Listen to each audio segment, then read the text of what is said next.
사무엘하 14장 1절부터 11절의 말씀을 가지고 누군가를 돕고 세워주려면 이란 제목으로 하나님 말씀 같이 나눕니다. 지난 2012년도 한국의 노량진 수산시장에서 젓갈을 판매하던 유양선 할머니라는 분이 있습니다. 이분이 국가로부터 국민훈장 동백장을 훈장을 받게 되었습니다. 사연은 이렇습니다. 이 할머니는 어려서 너무너무 가난해서 공부를 못한 것이 가슴에 천추의 한으로 남았던 분입니다. 그런데 젓갈 장사를 시작하면서 근검절약하게 되었고, 그렇게 해서 평생을 모았던 23억이나 되는 엄청난 액수의 돈을 어려운 처지에 있는 청소년들을 가르치는데, 그들이 배우는데 좀 써달라, 그 돈을 도네이션 하게 되었던 겁니다. 놀라운 것은 2012년도에 당시 할머니의 나이가 79세였다고 합니다. 그 당시에도 이미 위암 수술을 받은 지 얼마 안 되었고, 또 무릎 수술을 받아서 굉장히 거동도 불편했지만, 놀랍게도 하루에 새벽 4시에 그 수산시장에 나와서 밤 11시까지 그 오랜 시간 동안을 지키면서 일을 했다고 합니다. 많은 분들이 좀 그만 쉬라고 이야기를 해도 이분의 그 말은 이렇습니다. 내가 건강할 때 한 명이라도 더 돕기 위해서 내가 지금 물질을 모으고 있고 돈을 번다, 이야기를 해서 참 많은 분들에게 큰 도전을 주었습니다.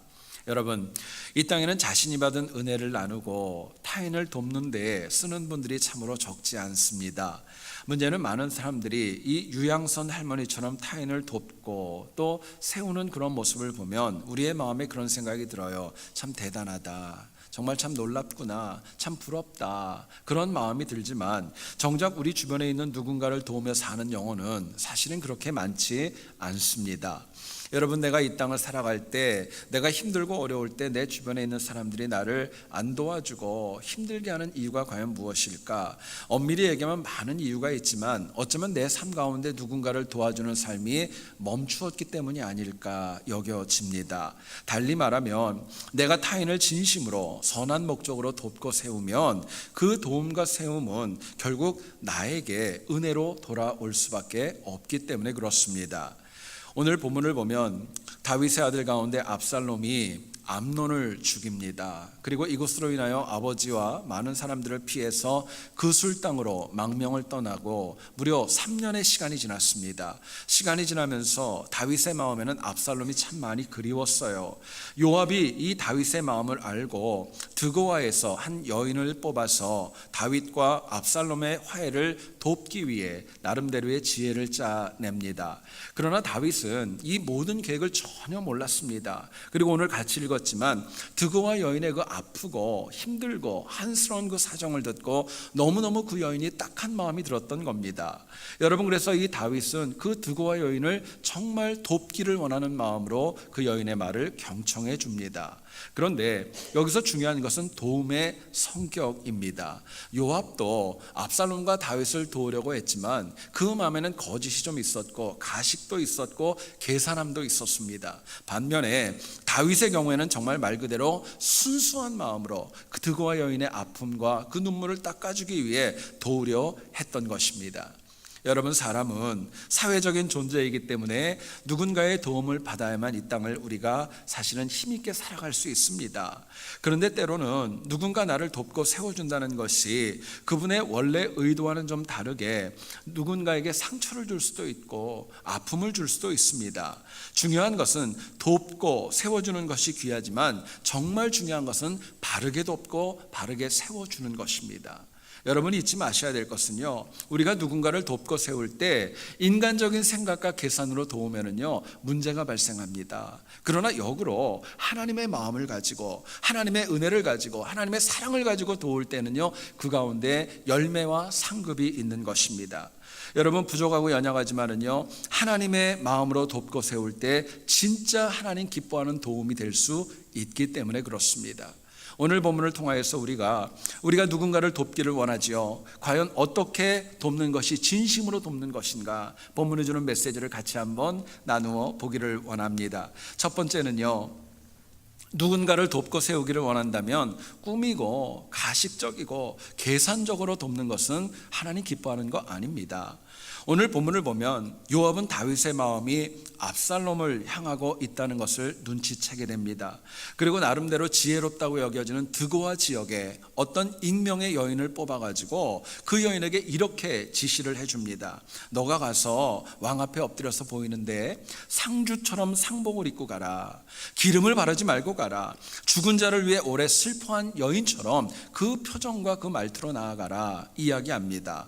이 드고아 여인은 요압의 지시를 받은 그대로 다윗을 찾아가서 엎드려 자신의 아픔과 눈물 어린 그 고통을 호소합니다. 마치 큰 어려움에 빠진 것처럼 정말 두 명의 아들이 있는데 사실은 허구잖아요. 그런데 한 명의 아들이 죽은 것처럼 그렇게 간곡하게 엎드렸던 거예요.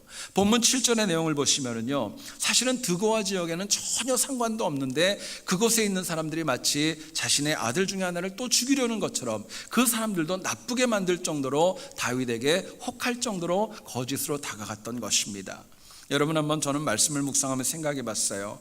이 드고아 여인이 이 일을 하면서 과연 공짜로 했을까? 아마 안 그랬을 거예요. 이 요압에게 받는 나름대로의 사례가 있지 않았겠어요? 결국 아합은 다윗과 압살롬을 돕기를 원했지만 그 안에는 위선과 또는 가식과 계산이 너무나도 많이 있었던 것입니다. 우리 한국의 속담 가운데 그런 말이 있죠. 뭐로 가도 서울만 가면 된다 이야기합니다. 목적만 달성하면 방법과 과정은 가식적이든 계산적이든 정직하지 않아도 아무런 상관이 없다는 것입니다. 혹자는 얘기를 합니다. 좋은 결과를 얻었으면 그걸로 됐지 뭔 과정과 원인과 동기를 따지느냐 혹평하고 항변하기도 합니다. 그러나 하나님의 뜻대로 누군가를 도우려면은 그 일에는 목적뿐만이 아니라 동기뿐만이 아니라 과정과 결과까지도 선해야 하나님이 영광 받으시는 겁니다.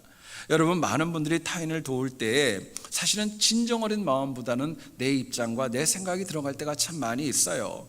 정말 타인의 아픔과 어려움보다는 내가 이만큼 도왔어, 내가 이렇게 잘했어, 내 만족을 위해서 누군가를 도우려고 하는 마음도 우리 가운데는 있을 수도 있는 것입니다.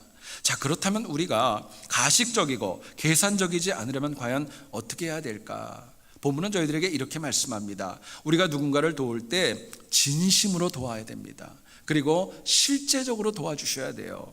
오늘 본문을 보면 다윗은 그냥 이렇게 얘기해도 돼요. 내가 누군가 보내서 네 문제 해결해 줄게. 그럴 수도 있고, 또 한 여인이 와서 상복을 입고 와서 오는데 이렇게 얘기할 수도 있지 않겠습니까? 뭐 그리 큰 문제도 아닌데 왕한테까지 와서 이렇게 번거롭게 하느냐 책망하고 보낼 수도 있었던 거예요. 그런데 본문 8절을 보세요. 다윗은 얘기를 합니다. 너를 위해 내가 분명히 돕겠다는 거예요. 확실히 돕겠다고 얘기를 하고, 본문 10절에서 얘기를 합니다. 여인을 힘들게 하는 그 영혼들 손가락 하나, 그 아들의 머리카락 하나도 건드리지 못하게 하겠다. 분명하게 다윗은 확답을 합니다. 우리가 생각해야 될 것이 있습니다. 이 드고아 여인은 위선과 가식으로 다윗에게 접근을 했지만 다윗은요, 그 여인의 이야기를 자기 이야기처럼 들었어요. 정말 자기 이야기처럼 아파했고 그 여인을 진심으로 돕고자 하는 마음으로 그 마음의 중심으로 그 여인을 서포트했던 것입니다.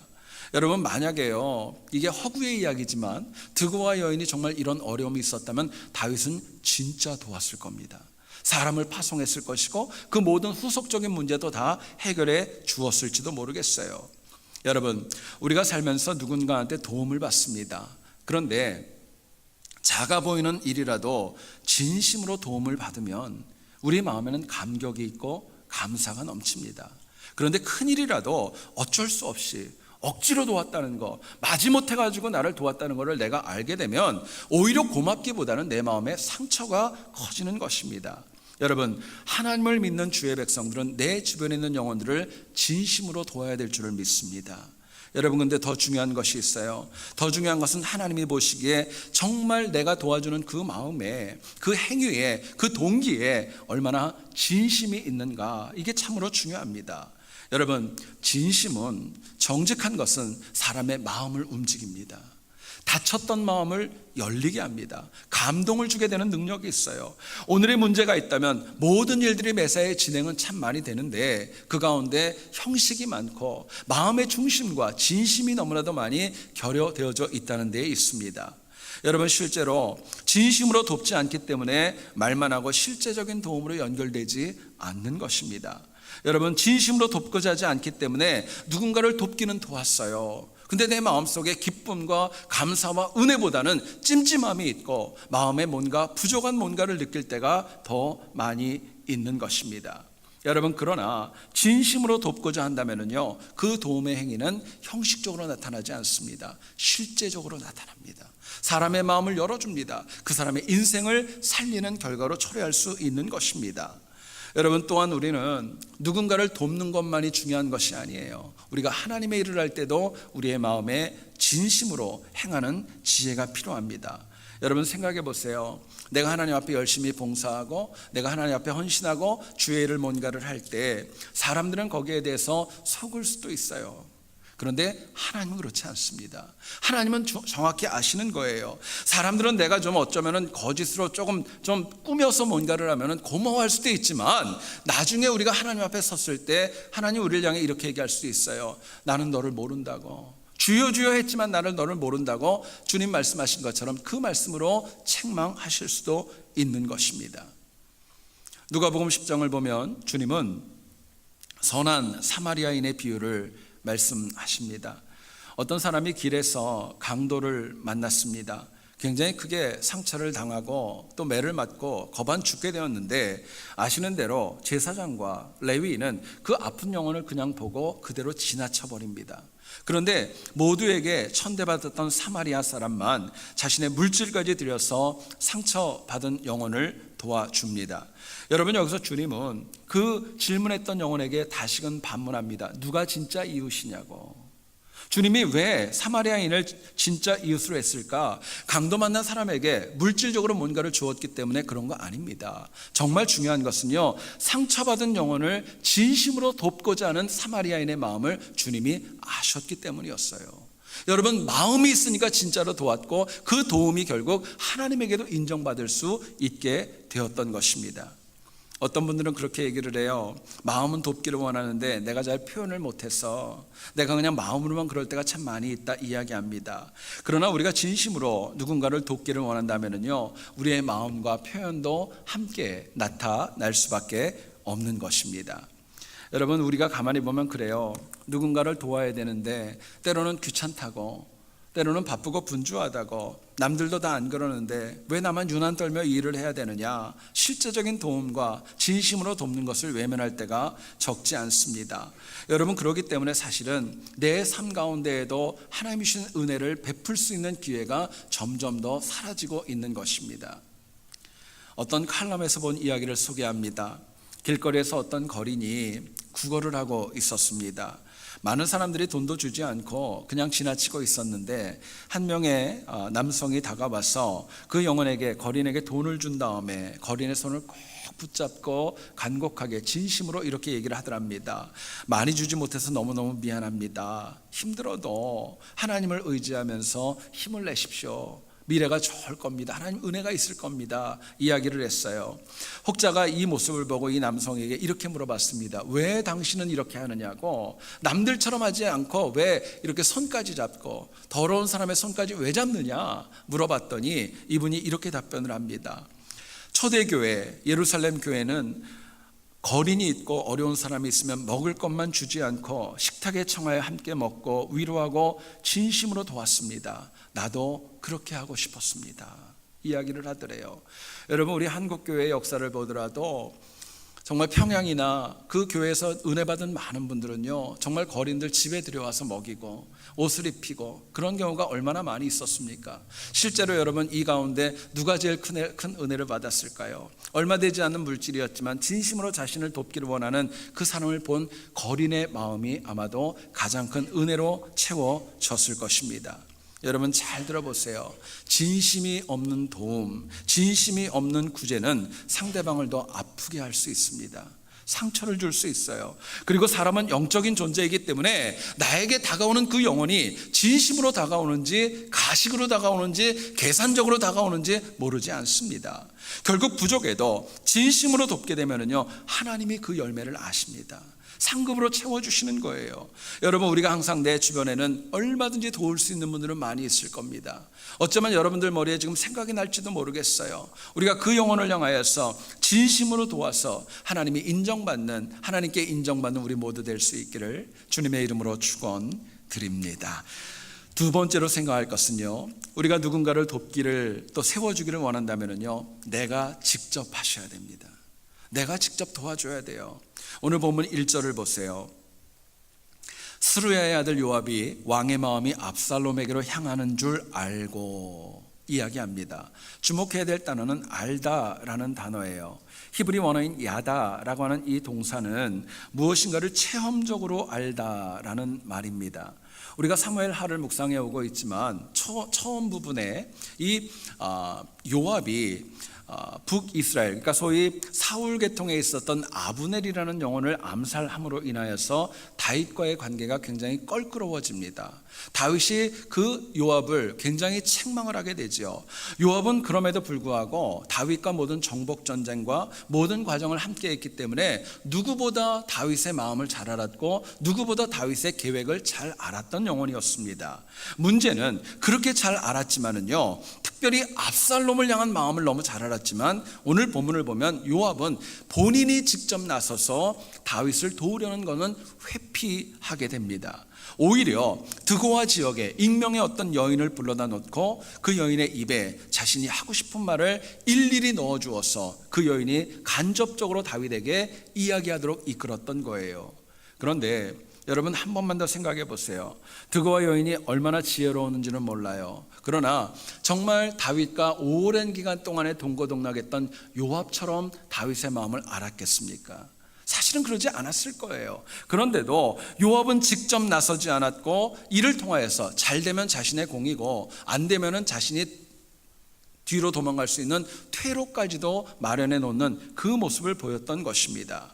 여러분, 사람은 누구나 우리 주변에 어렵고 정말 힘든 영혼들을 보면 측은한 마음을 가질 수 있는 것은 인지상정입니다. 그런데 그 영혼을 내가 직접 돕는 영혼은 그렇게 많지 않아요. 타인을 직접 도울 때 물질도 들고 희생도 들고 헌신도 들고 쉽지 않은 문제가 있기 때문에 그렇습니다. 그러나 진정한 도움은, 하나님이 말씀하시는 도움은 마음의 생각에 머무는 것이 아니라 실제로 내가 직접 돕는 곳에 하나님의 은혜가 임하는 것입니다. 여러분, 내가 누군가를 말로 도와야 될 때 남으로 하지 마시고요, 직접 도우세요. 또 작건 크건 내가 가지고 있는 것 얼마가 되지 않는다 할지라도 내가 얼마를 가지고 돕는 것, 그걸 하나님이 기뻐하십니다. 여러분, 우리가 성경을 보면 예수님은 하나님이십니다. 그분은 얼마든지 말씀으로 천지를 창조하셨기 때문에 한마디의 말로도 우리 인간 모두를 구원할 수 있는 능력이 그분에게 있었던 분이에요. 그럼에도 불구하고 예수님은 우리 인간의 육신을 입고 이 땅에 직접 오셨습니다. 그리고 십자가의 보혈을 다 감당하시고 우리의 죄를 다 감당하시고 우리를 구원하시기 위해서 직접 고통을 당하셨던 거예요. 그게 복음입니다. 여러분, 그럼에도 불구하고 우리는 그 목적에 합하지 못할 때가 얼마나 많이 있는지 모릅니다. 자, 그렇다면 우리가 누군가를 직접 돕는데 그러기 위해서 뭐가 필요할까? 우리에게 누군가를 직접 돕는 것도 중요하지만요, 더 중요한 것은 목적이 선하셔야 돼요. 선한 목적을 가지고 돕는 게, 그게 진짜 내가 돕는 목적과 이유가 되어줘야 됩니다. 여러분, 오늘 본문을 보면 다윗과 압살롬을 위해 요압은 직접 나서지 않았다 말씀드렸죠. 그리고 드고아의 그 여인을 데려다가 이용을 합니다. 여러분, 다윗이 오늘 본문에서 그 여인을 받아주었기에 망정이지, 만약에 다윗이 그 여인을 정죄하고 어떤 징벌을 가했다면 어떻게 됐겠어요? 쉽지 않은 문제가 있었음에도 불구하고 그 여인을 이용합니다.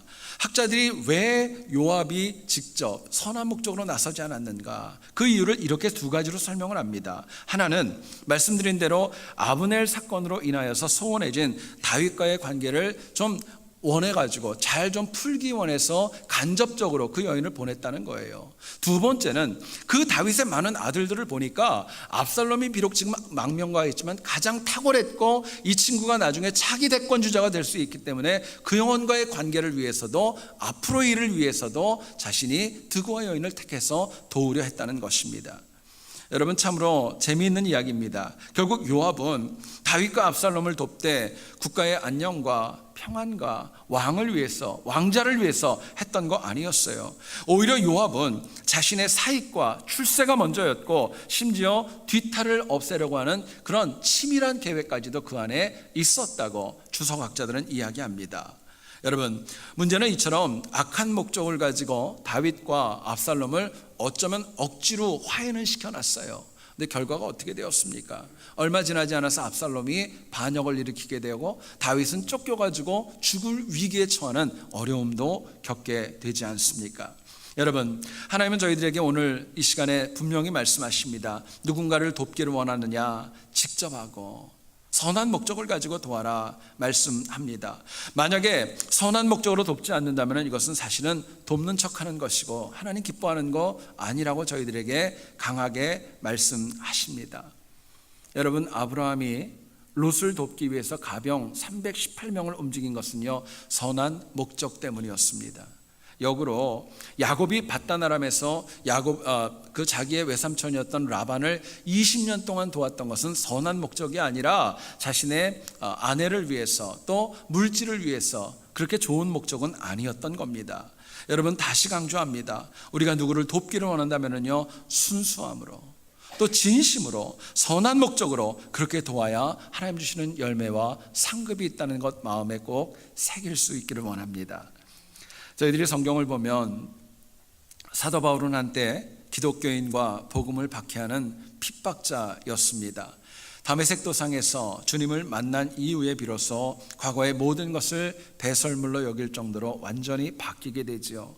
그래도 사람들은 다윗의 회심을 믿지를 못합니다. 모두가 다 거부했기 때문에 이 다윗을 많은 사도들은요, 그 고향이었던 길리기아 다소로 보내고 14년 동안이나 아무것도 못하고 칩거해야 했습니다. 그런데 바나바가 이 바울을 불러낸 다음에 참 놀라운 일이 벌어집니다. 그렇게 거부했던 바울을 모든 영혼들이 받아줘요. 환영을 합니다. 그 영혼을 통해 말씀을 듣는 것을 기뻐합니다. 회심이 일어나요. 그리고 로마서 16장을 보게 되면 수많은 주님의 동역자들이 바울 곁에서 함께 일하며 합력하여 선을 이루게 되는 것입니다. 여러분, 사람들이 왜 이렇게 바울을 향해서 태도가 180도 바뀌었을까? 물론 시간이 10년, 정말 강산이 변한다는 10년에다가 4년 더 많은 시간이 흘렀다는 것도 이유가 있습니다. 근데 핵심은요, 사람들은 바울의 삶에서 선한 목적을 받고 진심을 받고 그 마음에 하나님을 향한 열정을 보았기 때문에 그 영혼과 함께하려 했던 거예요. 많은 분들이 과거에는 바울이 핍박자였지만은 이제는 이렇게 얘기를 하는 겁니다. 저 사람은 진짜 가식이 없구나, 정말 헌신하는구나, 정말 하나님의 사람이구나. 이 믿음과 그 선한 목적을 보았을 때 비로소 사람들의 마음이 열리고 함께 동역이 가능했던 것입니다. 여러분, 우리가 하나님의 일을 할 때 한번 생각해 보세요. 가식적으로 일하는 거, 계산적으로 일하는 거, 사람도 기뻐하지 않지만 하나님도 기뻐하지 않습니다. 때로는 내가 좀 부족하고 연약해도 좀 어설퍼도 괜찮아요. 잘 몰라도 괜찮아요. 그런데 적어도 우리의 마음에 있는 목적과 동기는 하나님 기뻐하는 선한 목적으로 이루어질 때 하나님께서는 그 일에 열매를 주십니다. 상급을 주시고 결과를 주시는 거예요. 18세기 영국의 정치가 가운데 윌리엄 윌버포스라고 하는 분이 있습니다. 이분은 당대에 굉장히 유명한 청교도 신앙인이었습니다. 이분이 25살에 정말 약관의 나이에 예수 그리스도를 인격적으로 만나게 됩니다. 그런데 주님을 만난 이후에 이 청년의 마음에 있는 비전과 꿈이 있었습니다. 그것은 자신의 출세나 그런 자신의 명망을 위해서 일하는 것이 아니라 인류를 위해, 국가를 위해 봉헌하는 것, 봉사하는 것, 이대로 살겠다고 작정을 했던 거예요. 윌버포스가 기도하면서 자신의 인생의 목적으로 삼았던 귀한 명제가 있었습니다. 그게 뭐냐면요, 당시 대영 제국 내에서 너무나도 큰 문제가 많이 있었던 노예 문제를 갖다가 복음적으로 그 노예 문제를 해방해가지고 깨끗이 해결하겠다고 하는 것, 그게 그 영혼의 꿈으로 새겨지게 되었던 것입니다. 여러분, 이처럼 선한 목적이 있었어요. 흑인들이 힘들어지고 인권이 유린되어지고 하나님의 백성들이 서로 차별하는 거, 이게 기쁘지 않았기 때문에, 하나님 기뻐하지 않기 때문에 선한 목적을 가지고 이 비전을 품었을 때 하나님이 윌버퍼스를요 30세의 나이에 영국 하원 의원으로 선출되게 역사하십니다. 여러분, 놀랍게도요 이 윌버퍼스의 나이가 48살 때에 영국의 의회는 노예 무역을 법적으로 금지하게 됩니다. 그리고 더 놀랍게도 이 윌버퍼스의 나이가 72세, 인생의 말기가 되어졌을 때 대영 제국 전체에 있는 모든 노예에 관한 그런 것들이 완전히 법적으로 폐지가 되는 그런 역사가 일어났던 것입니다. 여러분, 한번 생각해 보세요. 하나님은 연약하고 부족했지만 한 영혼이 선한 목적을 가지고 헌신하고 누군가를 도우려고 했을 때 여기에 상응하는 역사의 열매로 응답하셨던 거예요. 여러분, 부족하고 연약해도 내가 선한 목적을 가지고 살아가면은요 하나님께서 반드시 동행하십니다. 하나님이 반드시 책임지십니다. 하나님이 반드시 길을 열어주시고 도와주십니다. 문제는 하나님께서 도우시는 은혜가 우리 앞에 있지만, 문제는 내가 가지고 있는 목적이 얼마나 하나님의 뜻에 맞는가, 하나님이 얼마나 기뻐하는가, 얼마나 선한가, 여기에 중요한 도전이 있는 것입니다. 여러분, 신앙에는요 예수 그리스도의 보혈로 구원받은 영혼이기 때문에 선한 목적을 위해 헌신해야 마땅한 것입니다. 그게 복음을 배신하지 않는 삶이에요. 여러분, 그렇기 때문에 선한 목적으로 타인을 돕는 것은요 잊지 마세요. 남을 돕는 게 아닙니다. 나를 돕는 것입니다. 우리 자녀들 돕는 것입니다. 교회를 돕는 것이고 하나님의 나라 확장에 내가 기여하는 것입니다. 우리가 항상 타인을 선한 목적으로, 또 남이 아니라 간접이 아니라 직접 도움으로 인하여서 날마다 승리하는 모든 삶이 될 수 있기를 다시 한번 주님의 이름으로 축원드립니다.